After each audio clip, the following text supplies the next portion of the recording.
Welcome back to Morning at NTV. 84,979 Ugandans have been infected with the novel coronavirus disease. 2,012 have unfortunately succumbed. 57,964 have recovered. That is the good news. Now, if this sanitizer is not your friend, you have something coming. If you are not married to a face mask and if you are not engaged to the SOPs, please be sure that the COVID-19 disease will come for you. Joseph Otieno is still with us live from Nagongera town that is in Tororo, and he's going to be acquainting us about some of the nitty-gritties, largely centering around the life of Kenneth Kaunda, whose state funeral was yesterday. He was instrumental in the liberation of Uganda in Africa as a whole, and he also hosted some refugees within his country. So Joseph Otieno, a very good morning once again, sir. Yes, talk to me.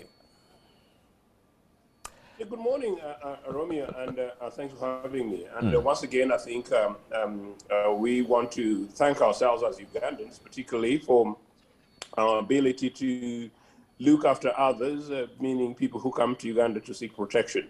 But I think we need to be able to double our efforts in and learn how to look after ourselves and take responsibility for ourselves, and indeed make sure that, as part of my campaign, that never again do we have a situation in which the Ugandans are forced out of their country against their will to go and suffer elsewhere.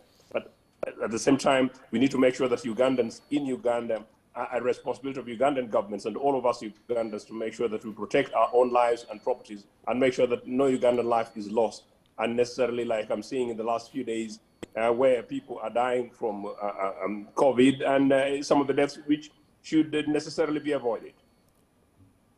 Go ahead. Let's talk about the life of Kenneth Kaunda, his legacy in Africa. A fantastic guy. As I said, he's possibly, if not certainly, the last of their generation. Kaunda was, yes, buried yesterday. Actually, the Zambian question was very interesting, that his son went to the High Court to seek to have him rested at his resting place of choice at his ancestral home. Like my own elder, our elder head of chief of this nation, Dr. Milton Obote, rested in his ancestral home in Akokoro.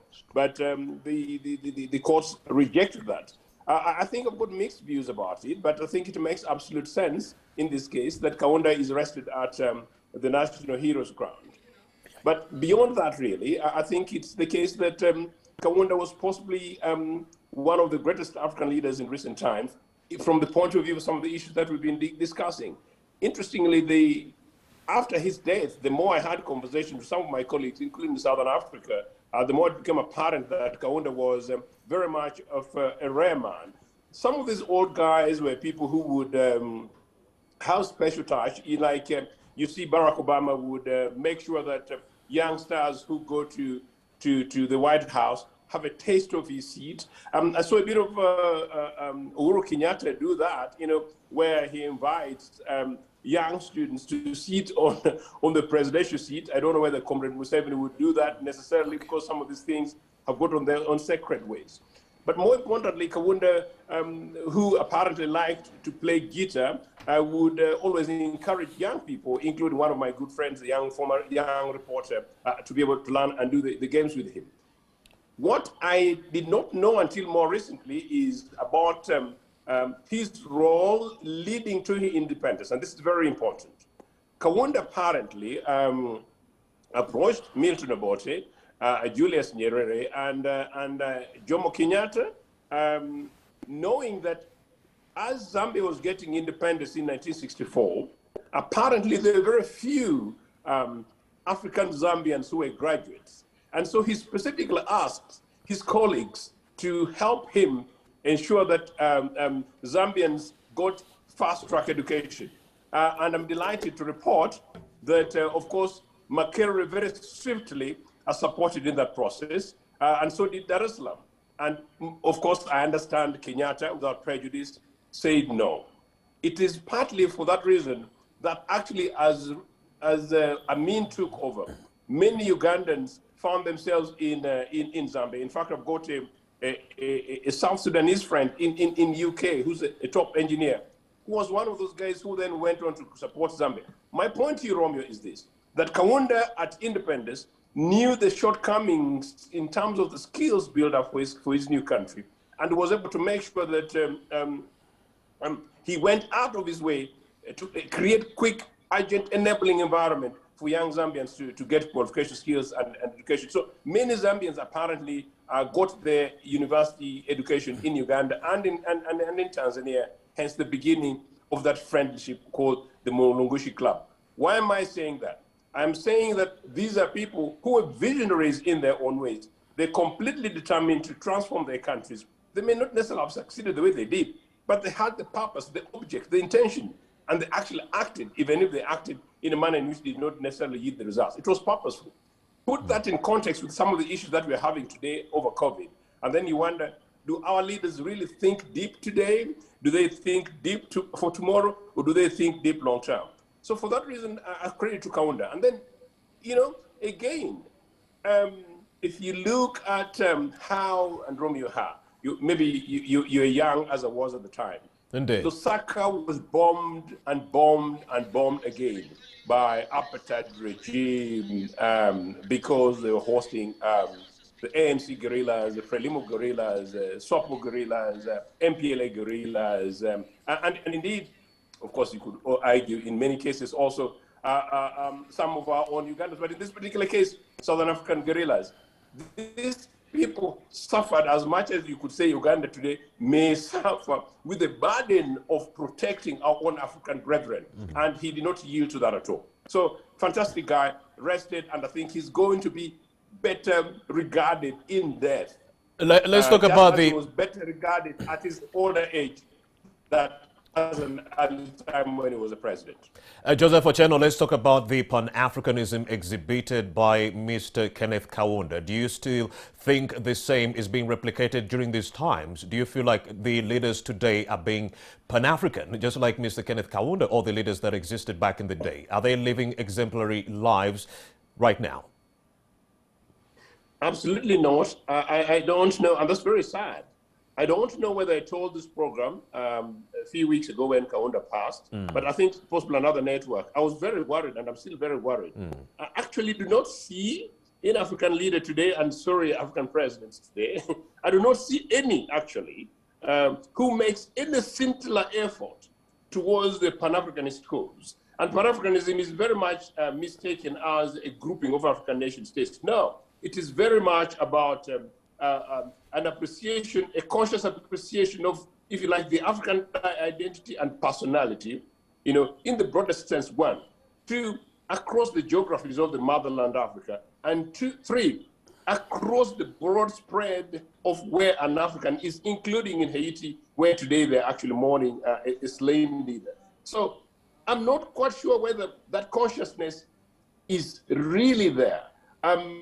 I expected more leadership from South Africa because it's a big country and they've got the biggest and most sophisticated governing political party, meaning the African National Congress.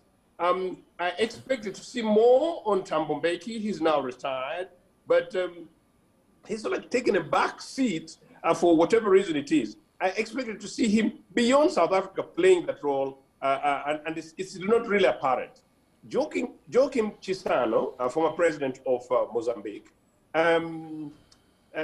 led the organization that was bringing together former leaders who were democratically elected and retired as African elder statesmen, some men with a couple of women. But sort of that died. Now, in terms of the serving African leaders, I actually do not know any. Now, Paul Kagame, when he took the leadership of the African Union, made some bits of noise about these things. But you know, Pan-Africanism is a conscious thing rather than, as I said, a geographical slogan, this kind of stuff. You might wonder that I am quiet about the guys in Kampala because they're not Pan-Africanists. Pan-Africanism was used more really to drive the desire for solidarity, for a self-interest than anything else. You can't be a Pan-Africanist and and invade and control Africa. Joseph You Otieno, can't be a Pan-Africanist. Joseph Otieno, before I let you go, do you think the lack of Pan-Africanism within Africa is the reason why we are seeing so many conflicts taking center stage within the DRCs, SADC? You have Mozambique, you have Burkina Faso, you have Niger, yes, you have the Sahel states, Mali, you have Nigeria. Could it be the reason that we do not have Pan-Africanism why these things are taking center stage? We are not operating as one unit to actually go into these countries and phase out these jihadists and many of the criminals roaming free on the African continent? I think it is unfair actually to suggest that, because the root causes of this is not necessarily the absence of Pan-Africanism. In fact, the root causes of these conflicts may be linked to the conversation we're having about refugee issues, meaning that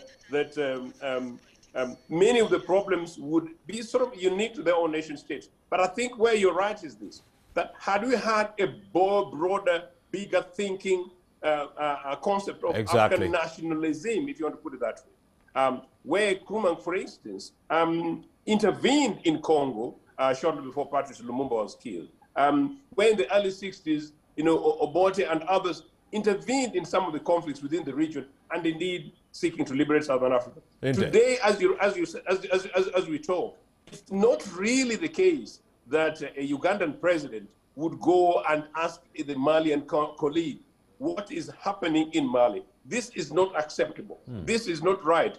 Can we have roundtable conversations? Can we have a situation in which the African personality is much more interested, much more important than this, Joseph Otieno, localized issues?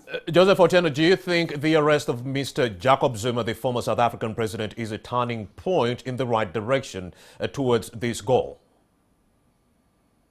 No, sorry, I missed that question. Do you think the arrest of the former president of South Africa, Jacob Zuma, being arrested, do you think it's a stepping stone in the right direction? I think that's very interesting. I think if Jacob Zuma committed a crime in according to the South African law, and the provisions are there for him to be arrested, he should be charged. And I say this as somebody who quite regards him. The reason is that we need to set up benchmarks, meaning that nobody in any country amongst all Africans, including in Haiti, is above the law. I found something very interesting. Jacob Zuma's colleagues, including a decent guy, TAQKE Note, was saying that you can't arrest Jacob Zuma and leave FW de Klerk. Now, that is a very interesting argument. But where were they, 10 years ago? What was Zuma saying about de Klerk when Zuma was president? So we can't pick and choose when the law should apply. So I think if Zuma is actually found to have committed an offense and a crime in South Africa, and as a former president, the provision South Africa provides for that, then we need to be able to do so. Why?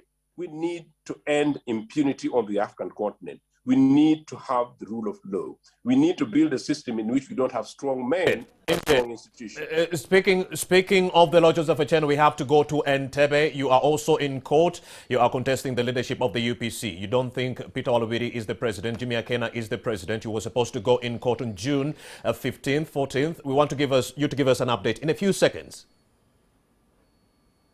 Yes, it was really, the hearing was due next week, if I heard you right, but your line is quite bad. No, we were expecting to have this matter disposed of next week, 14th of July. I'm very disappointed, it's very unfortunate it hasn't happened, but partly because of COVID, we quite understand this needs to the lockdown needs to take place.